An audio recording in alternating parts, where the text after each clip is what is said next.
Bftb, best fight the best. So we are about to look into the 10 greatest ducks of our era. 8, Wladimir Klitschko. And not the Wladimir Klitschko that reigned WBO, WBA Super, IBF champion. Not that Wladimir Klitschko. You know, the one that beat such legends like Francesco Pianetta, Marius Wack, Jean McMormick, Tony Thomas, Alex Leopi, not that guy beating those legends, those future all-time Hall of Famers, those all-time greats. No, not that I'm not that Wladimir Klitschko, even though he did fight Alexander Pedvedkin in a hold fest. But whatever. Not that great Wladimir Klitschko, but the one who in 2014, right after Stavern, beat Chris Arreola to become the WBC heavyweight champion. Right after that, he comes out and says, "My big wish is to bring the WBC belt back into the family." That Wladimir, he's a true icon of boxing, and the WBC would completely support a unification fight, says Mauricio Suleiman. So once again, this is not that one, not that. I'm talking about Wladimir Klitschko. That is, he's so eager, gung ho, to get a fight with Romain Stavern, pressing. I'm hoping that the sanctioning bodies will work together to allow this. Mind you, I've already told you.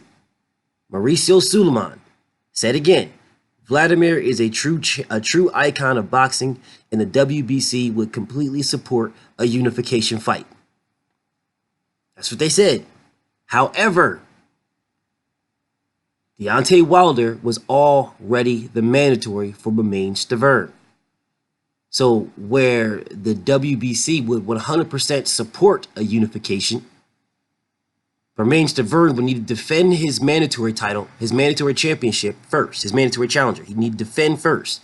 Then if he defended, they'd 100% support a unification or undisputed. That is what Mauricio Suleiman said. Now again, May 11th, May 10th, Stavern beat Arreola. May 11th, Wladimir Klitschko is talking about how he hopes he gets to fight the winner next. That's what he wanted. He wanted to fight them next. He didn't want to wait. He wanted to fight them next. Well, Deontay Wilder was willing to allow that to happen. But he said, "You're going to have to pay me $10 million to step aside. Pay me $10 million to step aside because I know you ain't trying to fight me no time after that. Pay me $10 million to step aside, and then you can go ahead, become undisputed, and then go fight Tyson Fury like you planned on doing anyway." But that didn't happen. Wladimir Klitschko said no.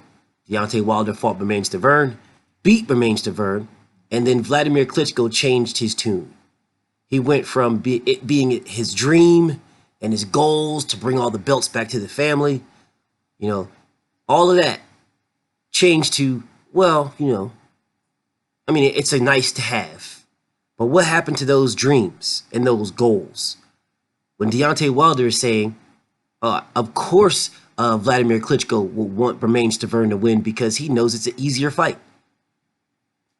He don't want to fight me. Wladimir Klitschko don't want to fight me. He wants to fight Romain Stavern because it's an easier fight for him. And after Deontay Wilder won, what was Wladimir Klitschko saying? I don't remember him talking about he wants Deontay Wilder. I want Deontay Wilder next. I want Deontay Wilder in his next fight. No, that's not what he was saying. And Shelly Finkel was Deontay Wilder and Wladimir Klitschko's manager. He was both of their managers. Both of them. So if Wladimir Klitschko didn't want to fight, then he just wasn't going to fight. Deontay Wilder is on record saying, "I will fight this man. If he's ready to fight, I'll lace him up right now." And Wladimir Klitschko is telling this dude, "Oh, well, just go fight somebody." Well, why not you? Matter of fact, don't listen to me. Listen to Vlad. All right, Awesome. Last question. Deontay Wilder, he's the other heavyweight champion in the division. Just what's your take on Deontay Wilder, and is a fight with him in the works? I know Deontay pretty well, and I think that he's a very talented fighter with great skills. What I only have seen previously, and we're going to see this month, he's going to fight this month, that his opposition is not the opposition that the fans are expecting.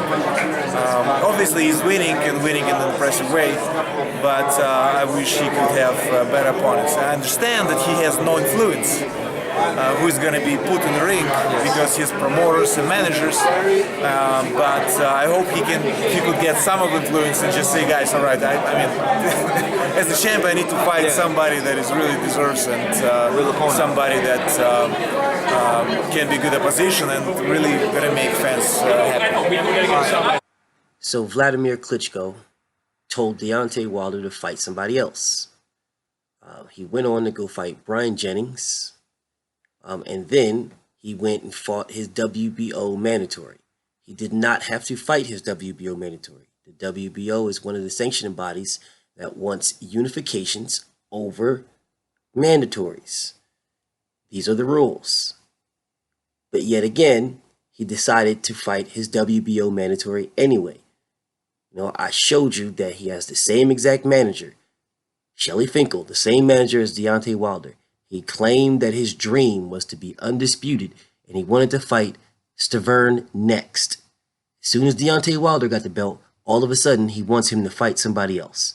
You know, all of a sudden he's not worried about, you know, he's the man and this and that, and, you know, it's got to go through me and blah, blah, blah. But, you know, all this nonsense and yada, yada, yada. Bottom line is he was eager to fight Bermane Stiverne. When Deontay Wilder got the belt, he was not eager to fight. He went on to fight his mandatory for no reasons because the WBO allows unifications over mandatories. Okay, after a 2-year layoff, coming back, he has an opportunity to fight any champion he wants. He's ranked high in every single one of them. Instead of fighting a guy that people say, oh, he's such a bum, and getting the belt that you never had, you go and fight Joshua. Well, why did Wladimir Klitschko pick Anthony Joshua when Deontay Wilder had the WBC title?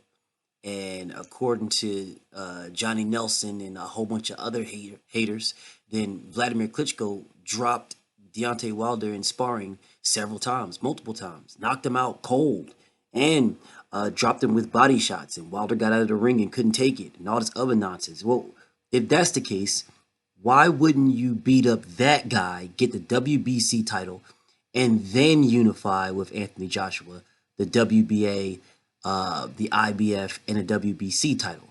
Then all you have left is the WBO for undisputed. I'm trying to figure out, why would you go a different route if you did all this damage to this guy in sparring? If you beat him up so bad in sparring, you know what I'm saying, why would you go a different route? You don't want no smoke with Deontay Wilder. You never did. This dude has been ducking Deontay Wilder ever since Deontay Wilder got a title, and before that, he's been ducking him. He wants no smoke regardless of what anybody says. This man was begging to fight Stiverne, going to the sanctioning bodies, hoping and praying that they would give him what he wanted, which was undisputed against Stiverne. And then when Wilder got it, he wanted no parts. This man had been ducking Deontay Wilder. They had the same promoter. They had the same manager. There was no reason for this guy not to fight Deontay Wilder. He went on a complete circle around the entire world fighting anybody else and then telling Deontay Wilder to fight anybody else, but never wanted no smoke with Deontay Wilder. This man's an absolute duck. I don't give a damn what anybody says. If you don't like it, fuck you very much.